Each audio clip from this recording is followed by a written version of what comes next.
Bumisita si Pangulong Bongbong Marcos sa mga evacuation center sa Tondo na tinutuluyan ngayon ng mga nasunugang residente. Pakiusap niya sa Manila LGU, huwag sanang abutan ng Pasko doon ang mga bakwit. Nasa frontline ng balitang yan si Elaine Fulgencio.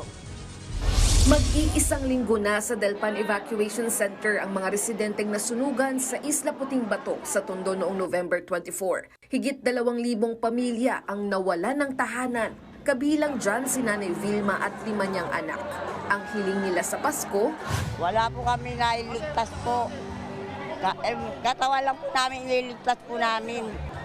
Na bigyan uli ng bahay, mga gamit. Para yung nawala po sa amin, may balik lang po. Kaninang umaga, personal silang binisita ni Pangulong Bongbong Marcos kasamang Department of Social Welfare and Development o DSWD para mag-abot ng tulong sa mga nasunugan, gaya ng food packs, sleeping mats at tig 10,000 pisong ayuda. At talaga sa ngayon ay ang pangangailangan ay matayo ulit ang mga bahay. Inutos din ni PBBM sa lokal na pamahalaan ng Maynila na bilisan ang pamimigay ng tulong para hindi naabutan ng Pasko ang mga bakwit.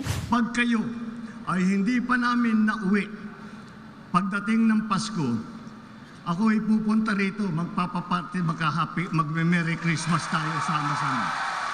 Inatasan na rin ng Pangulo ang Department of Health na bisitahin ng mga nasunugan, lalo't may mga bata at senior citizens sa evacuation center.